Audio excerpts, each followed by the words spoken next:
Part 15 چھوڑے مجھے اور اس کی گرم جلستی سانسوں کو اپنے چہرے پر بے انتہا قریب سے محسوس کرتی ہوئی تڑپی تھی، جس پر وہ جو اس کے نشے میں بہک رہا تھا ایک دم سے ہوش کی دنیا میں واپس آیا۔ پہلے بتاؤ، مانو گی میری بات؟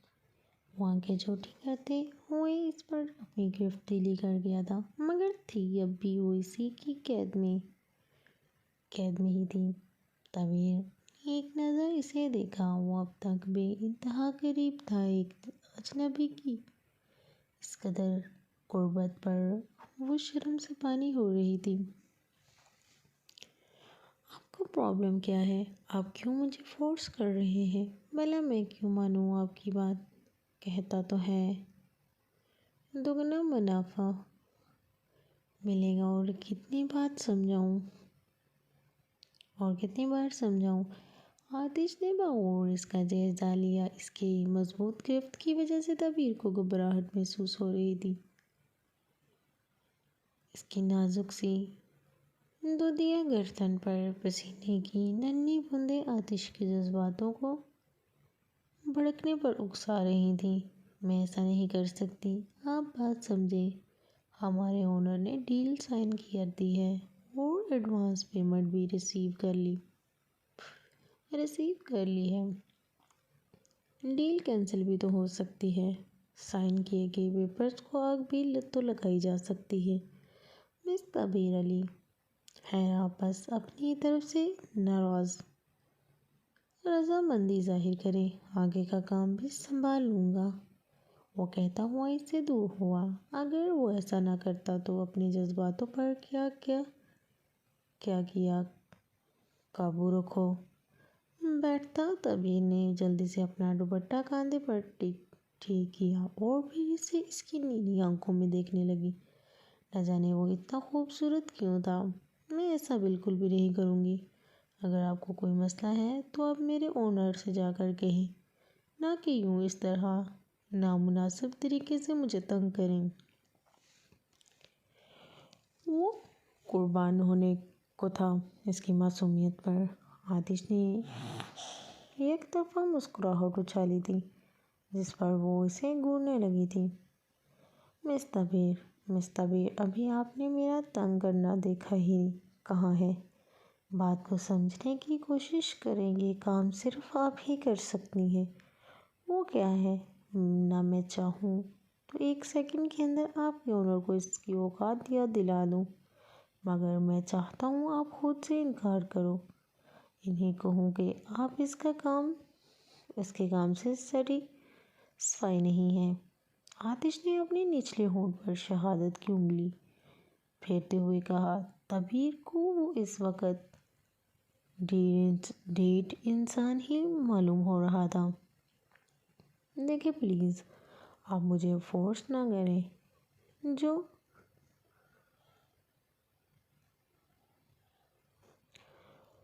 جو میرا کام ہے میں اس سے پیچھے نہیں ہٹ سکتی۔ اب وہ معصومیت کی انتہا پر بھی آتش کو بار بار ہی ایک بات پر دہرا کر اب اکتاہٹ محسوس ہو رہی تھی، لیکن کہیں نہ کہیں اسے میٹھے لہجے والی لڑکی سے بحث کرنے میں لطف محسوس ہو رہا تھا۔ آپ بات کو کیوں نہیں سمجھ رہے؟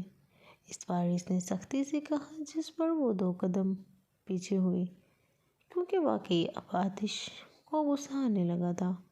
وہ کبھی بھی کسی سے بھی اتنی طویل گفتگو نہیں کرتا تھا، نہ ہی کبھی کسی کی اتنی سنتا تھا، مگر آج سے یہ سب برداشت کرنا پڑ رہا تھا، وہ بھی صرف سامنے کھڑی لڑکی کی معصومیت کی وجہ سے۔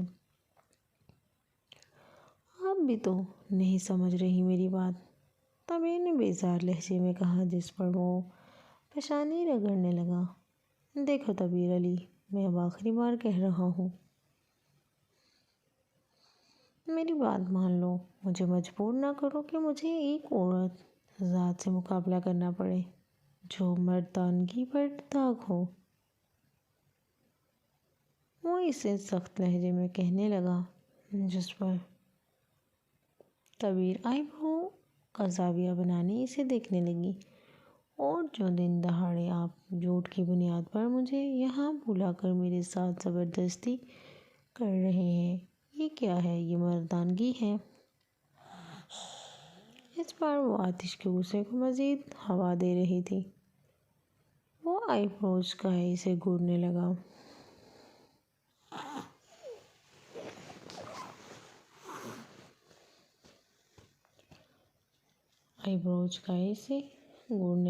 مطلب تم نہیں مانو گی؟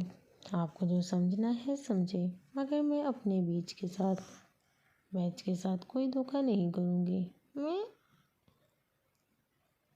میں ایکسپیکٹ کر چکی ہوں تو آپ اس کام کا پورا کرنا میرا فرض ہے، اور آئندہ مجھے اس طرح سے تنگ نہ کیجیے گا پلیز، ورنہ مجھے مجبوراً آپ کی مردانگی پر شک کرنا پڑے گا۔ اس پہاڑ لہجے میں کہتے ہوئے باقاعدہ اپنے الفاظ کو اس کے منہ پر مار کر وہاں سے چلی گئی تھی، جبکہ وہ وہیں کھڑا اس کی ہمت پر حیران اسے جاتے دیکھ رہا تھا۔ کیا واقعی کوئی لڑکی اتنی ہمت رکھتی تھی کہ آتش درانی کو چپ کرا کر جا سکے؟ یہ بیگ کافی مہنگا لگ رہا ہے، آپ کا اپنا ہے یا کسی سے مانگ کر ٹانگا ہے؟ وہ جو وہیں بیٹھے بیٹھے پورے حال کا جائزہ لے رہی تھی۔ بادل کی بے تکی سی بات پر اسے گھورنے لگی، جس پر وہ رومال منہ پر لگائے شرما گیا۔ کیا مطلب ہے آپ کی بات کا؟ میرا مطلب ہے جی کہ دوستیں اکثر ایک دوسرے سے مانگ تانگ کر چیزیں استعمال کر لیتی ہیں، تو میں نے سوچا شاید یہ بھی کسی سے مانگ کر ابھی آگے کچھ کہتا، جب اس کے مزید گھورنے پر آدھے الفاظ منہ میں ہی دبا گیا۔ آپ کافی کنجوس ٹائپ لگتے ہیں، یا پھر وائما کی بات پر وہ مسکرانے لگا، وہ بھی شرمانے والے انداز میں، جس پر وائما نے منہ کا عجیب و غریب زاویہ بنایا۔ شکریہ، ویسے اس تعریف کی وجہ جان سکتا ہوں میں آپ کو ایسا کیوں لگا؟ پہلے وہ اس کی بات پر منہ کھولے اسے بے یقینی سے دیکھنے لگی، پھر جیسے ہی سنبھل گئی، وہ دراصل آپ کے شوز کچھ غیر مخلوقی ٹائپ لگ رہے تھے، بالکل اولڈ فیشن۔ اس نے ہنسی دباتے ہوئے تانا مارا، جس پر وہ بھی مسکرایا۔ ارے نہیں، یہ میری تھوڑی ہے، دراصل کچھ دنوں پہلے میں جمعہ پڑھنے گیا تھا تو بس وہیں سے ملی ہے۔ وہ ناسمجھی سے اسے دیکھنے لگی۔ وہیں سے مطلب آپ مسجد سے ڈائریکٹ شوز خریدنے گئے تھے؟ ارے نہیں، میرا مطلب ہے جی، وہ اس دن سب لوگ اپنے گھر چلے گئے تھے، پھر میں نے دیکھا کہ مسجد کے گیٹ پر کسی کی پڑی ہوئی تھی، میں نے سوچا شاید جس کی تھی وہ بھول گیا تو میں اپنے ساتھ اٹھا لایا۔ اس بار بادل کی بات پر اسے ایسا لگا جیسے اس کا دماغ کھولنے والا ہو، گھومنے والا ہو۔ ابھی وہ کچھ کہتی جب تبھی یہ مضبوط قدموں سے اس کی طرف آئے۔ چلو رائما،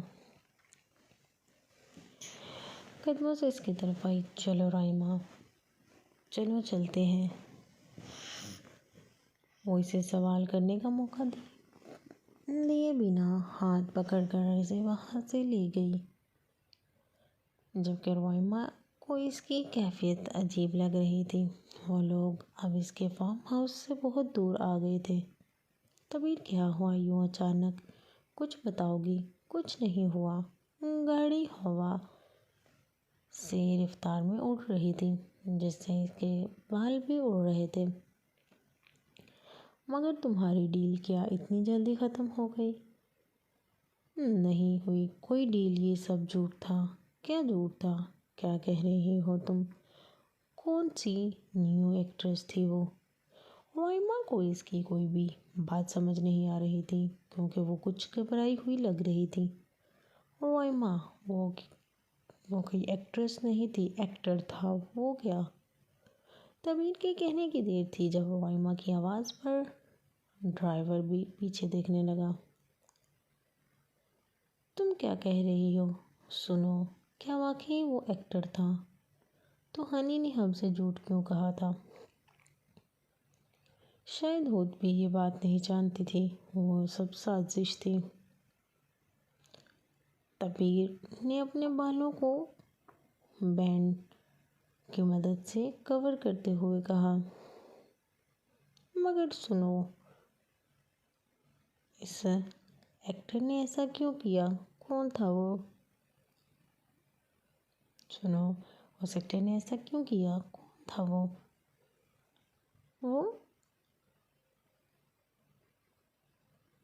وائمہ گھر چل کر بات کرتے ہیں، اتنا تو بتا دو کہ کون تھا وہ؟ آتش تورانی۔ اس کے کہنے کی دیر تھی جب وائمہ کو ایک زوردار جھٹکا لگا۔ زوردار جھٹکا لگا تھا، اسے لگا کہ اس کے کانوں نے غلط سنا ہو، جبکہ تبیر اب تک گھبرائی ہوئی لگ رہی تھی۔ وہ لوگ اب تک ایک ساتھ تھے۔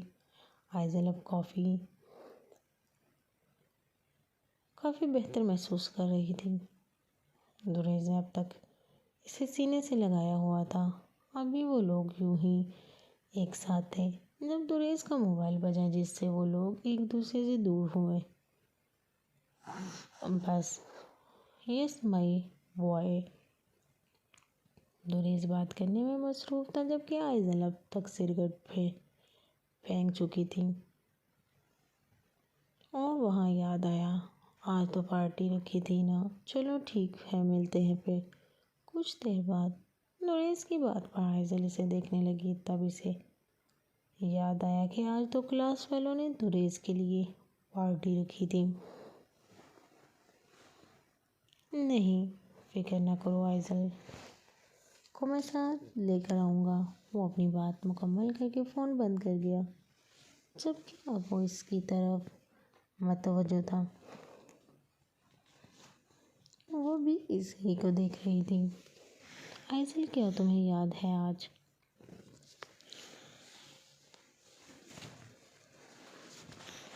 آئزل، کیا تمہیں یاد ہے آج؟ آئزل، ہاں یاد ہے۔ ہاں یاد ہے، تو پھر ریڈی ہو جاؤ، ہم کچھ دیر بعد جانے والے ہیں۔ دریز اسے کہتا ہوا اپنا موبائل جیب میں رکھنے لگا۔ میں نہیں جاؤں گی۔ دریز، تم جاؤ۔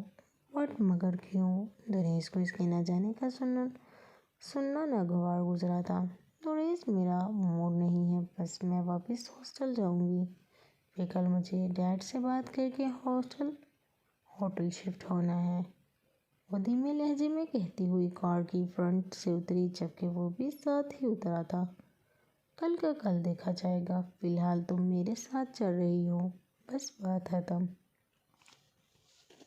وہ اپنا حکم سناتے ہوئے اسے حیران کر گیا۔ دریز، میں کہہ رہی ہوں نا، میں نہیں جاؤں گی۔ اوکے، پھر میں بھی انہیں منع کر دیتا ہوں۔ اس نے جیب سے واپس موبائل نکالا جب آئزل اسے دیکھنے لگی۔ دریز، کیا ہو گیا ہے؟ وہ لوگ کیا سوچیں گے؟ کیا سوچیں گے؟ کہہ دوں گا میرا موڈ نہیں آنے کا، زیادہ سے زیادہ مجھے الٹا سیدھا کہیں گے، ناراض ہو جائیں گے۔ That's it. ابھی وہ نمبر ڈائل کر کہ جب آئزل نے اس کے ہاتھ سے موبائل چھینا۔ میں چل رہی ہوں۔ آئزل کی بات پر وہ فاتحانہ مسکرانے لگا، جس سے وہ جیت گیا ہو۔ گڈ، پھر جلدی سے واپس گھر جاؤ اور اپنا حلیہ درست کر کے آنا۔ اوکے، آؤ، شاباش۔ بلکہ آنے کی کیا ضرورت، میں لینے آ جاؤں گا تمہیں۔ اوکے، وہ اس کی گال تھپتھپاتے ہوئے کہنے لگا۔ اس پر آئزل نے اس کا موبائل واپس کیا اور مسکراتے ہوئے اپنی گاڑی کی طرف چلی گئی، جبکہ وہ بھی اس کے پیچھے تھا۔ تم بھی اپنا حلیہ ٹھیک کر لینا، ان بڑھتے ہوئے بالوں کے ساتھ واقعی میں چرسیوں والی لگتے ہو، آئزل نے ایک اسٹائلش سے کہا، جس پر وہ مسکرائے بنا نہ رہ سکا۔ دیکھتے ہی دیکھتے اس کی گاڑی دور جا چکی تھی۔ ہم چل بھائی۔ دریز اپنے بالوں کو ورنہ یہ شیرنی واقعہ میں تجھے چرسی سمجھ لے گی۔ وہ اپنے بڑے بالوں کو ہاتھ سے ٹھیک کرتا ہوا اپنے کباڑخانے نما گھر میں جا چکا تھا۔ جب وہ کمرے میں آئی تو روائمہ سوچوں میں گم تھی، مگر دروازے کی طرف پر اس کی طرف متوجہ ہوئی۔ کیا ہوا؟ کیا کہا ہنی نے؟ معذرت کر رہی تھی، وہ کہہ رہی تھی شاید مس انڈرسٹینڈنگ ہو گئی ہو۔ طبیعت بے تاثراتی چہرے کے ساتھ بیڈ پر آ بیٹھی۔ تم نے اسے بتایا نہیں کہ وہ شخص آتش تورانی تھا؟ میں نے اسے ایسا کچھ بھی نہیں بتایا۔ تم نے تو مجھے بھی اب تک کچھ بھی نہیں بتایا تھا کہ آخر آتش تورانی جیسے سپر اسٹار نے تمہیں کیوں بلایا تھا؟ مجھے سازش کے طور پر بقول تمہارے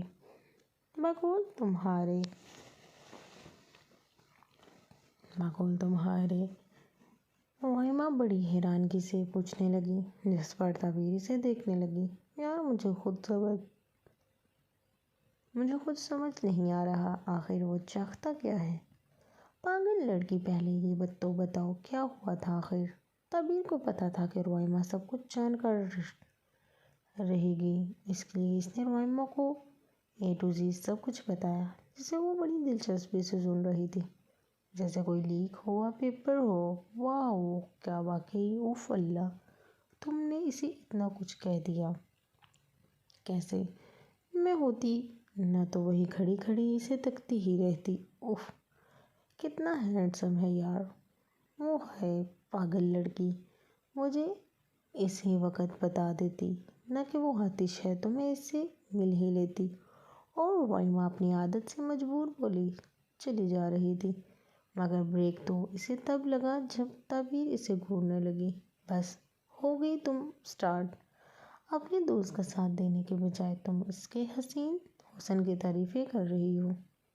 طبیر کی بات پر اس نے دانت کے درمیان انگلی دبائی۔ اوف سوری، میرا وہ مطلب نہ تھا۔ خیر یار، واقعی تم بہت لکی ہو، آتش تورانی نے تمہیں ملنے کے لیے بلایا تھا۔ ڈرانے کے لیے؟ ہاں وہی، ورنہ لوگ اس کی ایک جھلک دیکھنے کے لیے ترس جاتے ہیں۔ بس کرو روائمہ، وہ اب کے اکتا گئی تھی اس کی تعریفیں سن سن کر۔ وہ منہ بناتی ہوئی اپنی جگہ پر لیٹ گئی۔ حد ہے، ایک تو میڈم کو تو اتنا اچھا موقع ملا تھا، اوپر سے سن کے مزاج ہی نہیں مل رہے۔ روائمہ کی بات کو اگنور کرتے ہوئے وہ سونے کی کوشش کرنے لگی، کیونکہ ڈنر تو ان لوگوں نے یہاں آتے ہی کر لیا تھا۔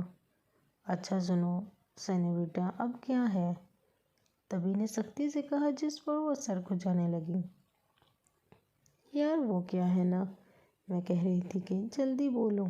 وہ میں یہ کہہ رہی تھی کہ اگر وہ بار بار اٹک رہی تھی، جس پر طبیر اسے گھورنے لگی۔ میں یہ کہہ رہی تھی اگر اب آتش تمہیں ملنے بلائے تو مجھے بھی ملوا دینا، وہ ایک سانس میں کہتی ہوئی مشین لگ رہی تھی۔ ابھی طبیر حیران کن انداز میں اسے دیکھتی جب وہ جلدی سے کمفرٹر اوڑھ کر سو گئی۔ پاگل لڑکی، بالکل ہی پاگل ہے۔ وہ منہ میں بڑبڑاتی ہوئی واپس لیٹ گئی جب اسے آج صبح والا منظر یاد آنے لگا۔ اس کا وہ صاف شفاف چہرہ، گھنی پلکیں، پرکش نیلی آنکھیں، ہلکی براؤن ہیئر، اس کا وہ پرفیوم۔ وہ اس کی تصویر میں کھونے لگی تھی۔ تم سے پہلے تم سا کوئی ہم نے نہیں دیکھا، تمہیں دیکھتے ہی کھو جائیں گے یہ نہیں تھا سوچا۔ سوچ رہا تھا وہ آج صبح ہونے والے سین میں گم سا تھا۔ پہلے تو وہ طبیر کی معصومیت پر فدا ہو گیا تھا، پھر اس کا غصہ، اس کے وہ تلخ الفاظ، آتش کے چہرے پر سخت تاثرات نمایاں ہونے لگے تھے۔ واہ میں تیری میری یہ یار گزر جائے،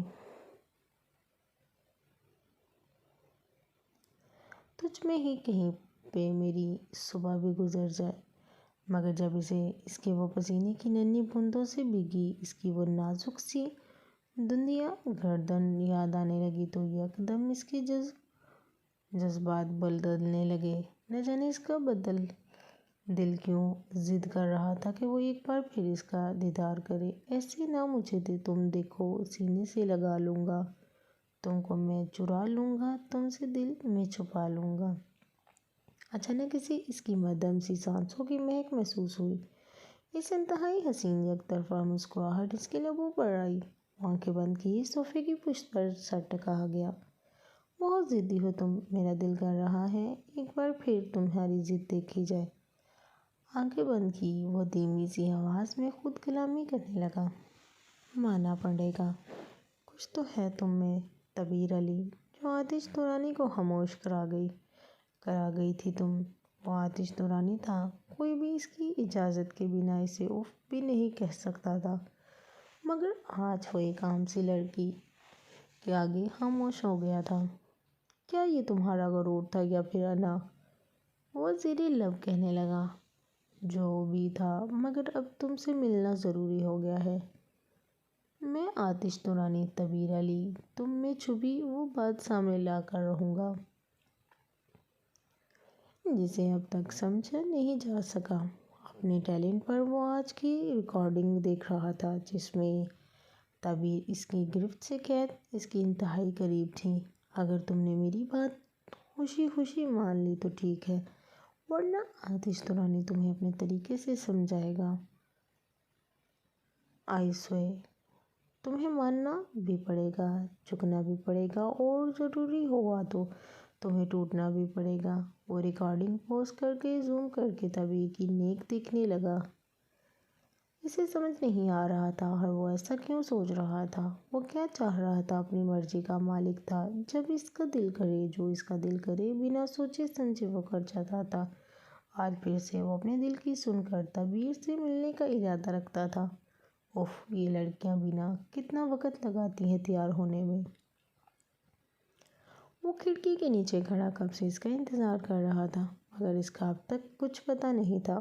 پہلے اس نے آئزل کے نمبر پر کالز کی، پھر مجبوراً کھڑکی پر چڑھنے کا سوچنے لگا۔ ابھی وہ کھڑکی پر آدھا ہی چڑھا تھا جب اس کی نظر دوسری طرف روکیے کھڑی آئزل پر گئی۔ آئزل تم، ابھی وہ کچھ کہتا جب وہ اچانک سے چونکی اور اسے گھورنے لگی۔ اس نے دیکھا تھا دریز نے کس طرح اپنے بالوں کو سمیٹ کر باندھا ہوا تھا۔ وہ آج بہت زیادہ ہینڈسم لگ رہا تھا۔ تم یہاں کیا کر رہے ہو؟ وہ اس کے منہ پر ہاتھ رکھ کر اسے چپ کرانے لگی، کیونکہ اس کی روم میٹ ابھی بھی سوئی تھی۔ تمہیں لینے آیا تھا پاگل لڑکی۔ آئزل کا ہاتھ ہٹا کر وہ اس کے کان میں سرگوشی کرنے لگا، جس پر وہ اسے دیکھنے لگی۔ تو انتظار کر لیتے نا، ضروری تھا یوں کھڑکی سے اندر آنا؟ آئزل کی بات پر وہ مسکرانے لگا۔ ضروری تو نہیں، لیکن عادت سمجھ لو۔ وہ اس کے چہرے کے قریب آیا تھا، جس سے وہ تھوڑی دور ہوئی۔ اچھا اب چلیں۔ اچھا اب جلدی تیار ہو جاؤ نا، تم اب تک ریڈی نہیں ہوئی۔ وہ اس کی پاگلوں والی حالت دیکھ کر منہ بناتے ہوئے کہنے لگا، جس پر وہ اسے گھورنے لگی۔ سب ریڈی ہیں، بس میں اپنے جاگرز پہن کر آتی ہوں۔ وہ ہاسٹل کی لڑکی نے لیے تھے اور لیٹ پارٹی کے چکر میں برابر والے روم میں چھپائے تھے۔ تم یہیں رکنا، میں ابھی آئی۔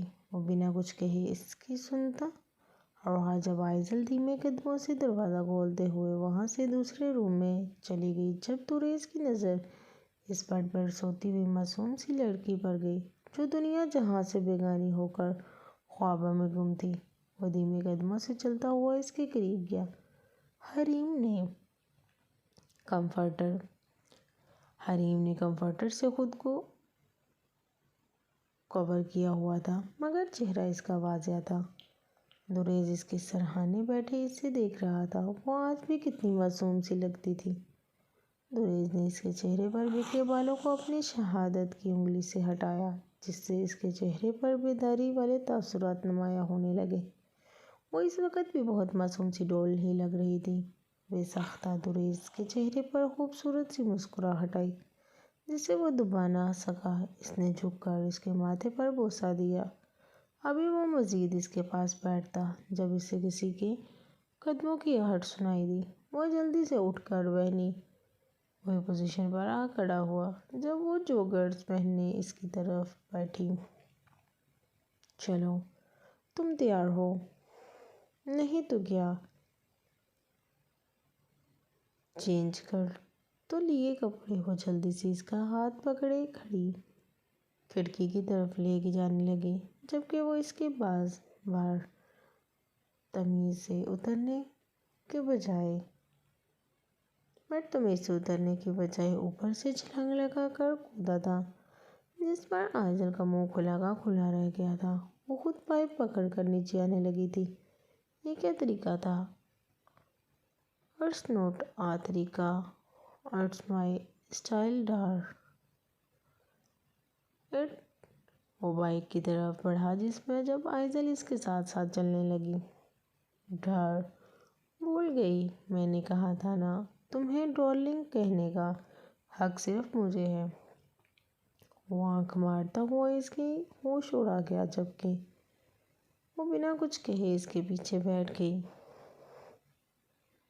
اور دیکھتے ہی دیکھتے ان کی گاڑی بہت دور چلی گئی۔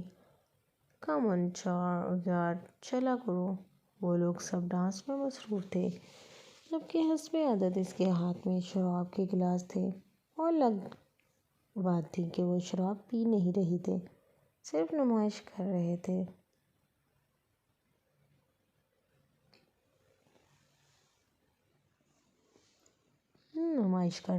دوریز اور آئزل کو آتا دیکھ کر ان لوگوں نے شور مچایا۔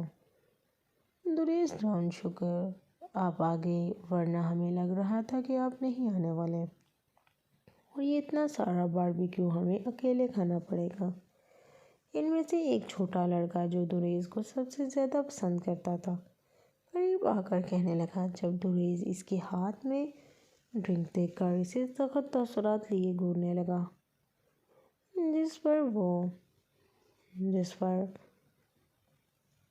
پر وہ لڑکا سمجھ گیا کہ دوریز کیا سمجھ رہا تھا۔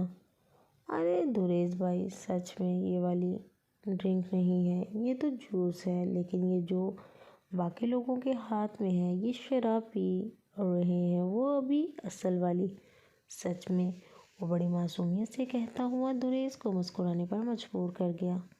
پہلے تو وہ لوگ کلاس فیلو کے ساتھ بیٹھ کر گپ شپ کرتے رہتے تھے، پھر دوریز کی نظر سامنے والے ٹیبل پر گئی جہاں ایک بندہ بیٹھا ہوا دوسرے بندے کے ساتھ تاش کھیل رہا تھا۔ دوریز نے دیکھا تھا وہ چیٹنگ کر رہا تھا۔ دوریز بنا کچھ کہے اپنی کرسی سے اٹھا اور سگریٹ پھونکتے ہوئے سامنے والے کی ٹیبل کی طرف بڑھا جبکہ آئزل سوالیہ نظروں سے اسے دیکھتے ہوئے اس کے پیچھے پیچھے چل دی۔ دوریز بالکل اس کے سامنے جا کھڑا ہوا۔ وہ دونوں ہاتھ ٹیبل پر رکھے سامنے بیٹھے شخص کو تھکیلی نگاہوں سے دیکھ رہے تھے، جس پر وہ جو کب سے چیٹنگ کر رہا تھا اب اسے سوالیہ نظروں سے دیکھنے لگا جبکہ آئزل اب بالکل خاموشی سے یہ منظر دیکھ رہی تھی۔ کیا ہے؟ وہ بڑی عمر کا آدمی دوریز کو دیکھ کر تیز لہجے میں مخاطب ہوا، جس پر دوریز لبوں کے بیچ سگریٹ دبائے آئی برو چچکائی سے گھورنے لگا۔ کتنے کی لگی ہے؟ دوریز کے سوال پر وہ دونوں آدمی ایک دوسرے کو دیکھنے لگے۔ وہ آدمی بڑا چالاک تھا، ایک ہی رات میں چند ہی گھنٹوں میں وہ سامنے والے آدمی کی آنکھوں میں دھول جھونک کر نہ جانے کتنے پیسے اڑا لے جاتا۔ 5 لاکھ، اس آدمی نے پھر سے تیز لہجے میں کہا، جس پر دوریز یک طرفہ مسکرانے لگا جبکہ آئزل کو سمجھ نہیں آ رہا تھا کہ آخر وہ چاہ کیا رہا ہے۔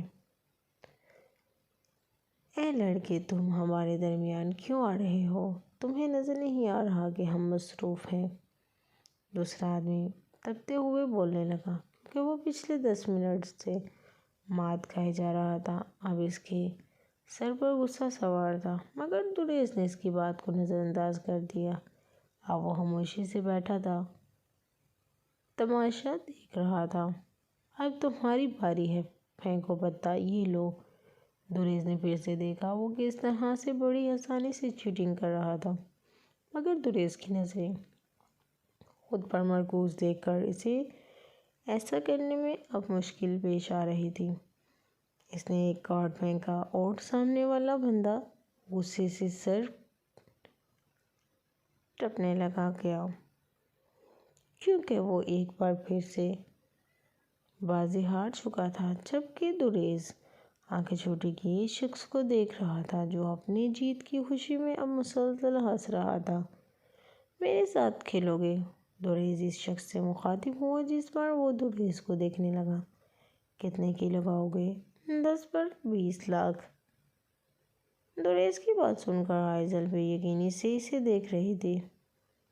ڈن۔ اب ایک طرف 10 لاکھ اس آدمی نے رکھے اور دوسری طرف دوریز نے اپنی جیب سے ڈائمنڈ نکال کر اس کے سامنے اچھالے، جس پر تقریباً اب یہ سبھی لوگ ان کی طرف متوجہ ہو چکے تھے۔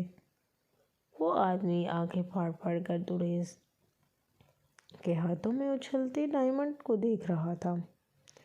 ایک ڈائمنڈ 5 لاکھ کا ہے۔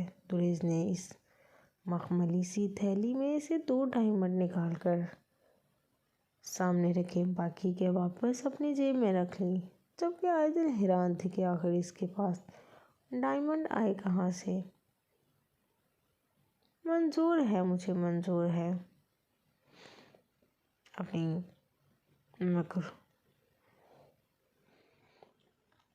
مکر آنکھوں میں لالچ لیے وہ ان ڈائمنڈ کو دیکھ رہا تھا، جس پر دوریز نے اس کے سامنے سے کارڈز اٹھائے اور ترتیب کرنے لگا، جبکہ برابر بیٹھا ہوا شخص جو ابھی بھی ہاتھ اٹھا کر جانے لگا، رکو یہیں بیٹھو، اب میرا کام۔ میرا کیا کام؟ وہ آدمی تپ کر کہنے لگا، جس پر دوریز نے اپنی سگریٹ زمین پر پھینکی اور شوز کی نظر کر دی۔ گیم ختم ہونے کا انتظار کرو۔ وہ اسے برابر والی کرسی پر بٹھاتا ہوا خود تاش کے پتے آدھے کرنے لگا۔ اب اس نے آدھے ایک طرف، آدھے دوسری طرف، ان میں سے ایک گڈی جسے شخص نے اٹھائی اور دوسری دوریز نے اٹھائی۔ دوریز کیا کر رہے ہو؟ تمہیں پتہ بھی ہے اگر ہارے تو تمہارے یہ نکلی ہیرے چلے جائیں گے۔ ہائے، یہ ڈائمنڈ اصلی ہے۔ این، تمہیں ایسا کیوں لگ رہا ہے کہ میں ہارنے والا ہوں؟ دعا نہیں دے سکتی تو بد دعا بھی نہ دو۔ اس کی بات پر وہ جھٹ سے بولا، جس پر وہ یکدم چپ ہوئی۔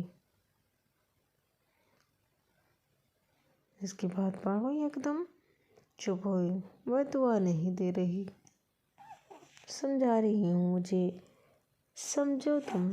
اور ویسے بھی اگر یہ واقعی اصلی ہیں تو یاد رکھنا، تم نے یہ جہاں سے بھی چرائے ہیں، یہ تمہارے کسی کام کے نہیں آنے والے۔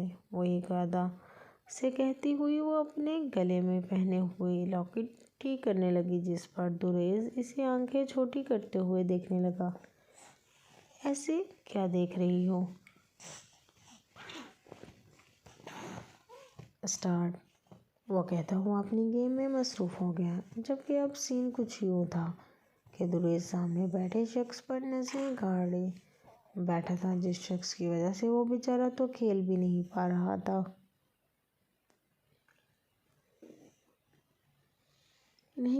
تھا۔ تقریباً کافی پتے پھینک چکے تھے وہ لوگ، اب باقی کے 5 بچے تھے۔ ہاں ہاں ہاں ہاں، اب کیا کرو گے؟ دوریز کو ہارتا ہوا دیکھ کر آئزل نے کہکا لگایا، جس پر دوریز اس کی کرسی اپنی طرف کھینچ کر اس کے قریب آیا، جس سے وہ چونکی، وہی جو اس نے کیا تھا۔ وہ سامنے والے کو اشارہ کرتے ہوئے کہنے لگا، مطلب 4 والا نمبر 420۔ ابھی وہ اس کی بات سمجھنے کی کوشش کرتی جب دوریز نے کارڈ پھینکنے کے لیے ہاتھ آگے بڑھایا اور تبھی جان بوجھ کر ساتھ رکھے ڈائمنڈ کو ٹچ کیا، جس سے وہ سامنے والے آدمی کی طرف پھسلتا ہوا نیچے جا گرا۔ وہ آدمی ایک ہاتھ میں کارڈ پکڑے دوسرے ہاتھ سے ڈائمنڈ اٹھانے کے لیے جھکا، تبھی دوریز نے 1 سیکنڈ کے اندر بڑی آسانی سے سب کے سامنے اس کے ہاتھ سے ایک کارڈ نکال کر دوسرا کارڈ رکھ دیا۔ اس کی اس حرکت پر آئزل سمیت سب لوگ اسے دیکھنے لگے، جس پر دریز نے آنکھوں میں وحشت لیے سب کو خاموشی رکھنے کا اشارہ کیا تو سارے کے سارے لوگ چپ ہو گئے، کیونکہ وہ اس کنسیو میں اکثر آیا کرتا تھا کسینوں میں اکثر آیا کرتا تھا، اس لیے کافی لوگ اس کو جانتے بھی تھے، اس سے ڈرتے بھی تھے۔ وہ ڈائمنڈ اٹھا کر ایسا دیکھنے لگا جیسے ابھی ہی لے کر بھاگ جائے گا۔ خیر پھر ان کا گیم دوبارہ سے شروع ہوا اور ایسے ہی آگے بڑھتا ہوا۔ اب دریز کے پاس بس ایک کارڈ بچا تھا اور سامنے شخص کے پاس 3۔ دریز ہارنے والا تھا۔ چلو اپنی آخری بازی، اس شخص نے مغرورانہ انداز میں کہا، جس پر دریز نے بھی ایک طرفہ مسکراہٹ اچھالی اور کارڈ اچھال کر سامنے پھینکا، مگر جب پھینکا تو سب کے سب حیران رہ گئے۔ یہ کیسے؟ وہ ہار چکا تھا، دریز جیت چکا تھا۔ آئزل کے کلاس فیلو ادھم مچا رہے تھے، آخر ان کا ڈون ایک پھر سے چھا گیا ہو۔ اس آدمی نے منہ بناتے ہوئے آخری بار ان ڈائمنڈ کو دیکھا، جس پر دریز نے وہ ڈائمنڈ اٹھا کر بڑی لاپرواہی سے اپنی جیکٹ کی جیب میں ڈالے اور سامنے رکھے 10 لاکھ کی گڈی کو اچھالتا ہوا اسے دکھانے لگا۔ ہم سب کا ہیرو کون؟ دریز ڈون!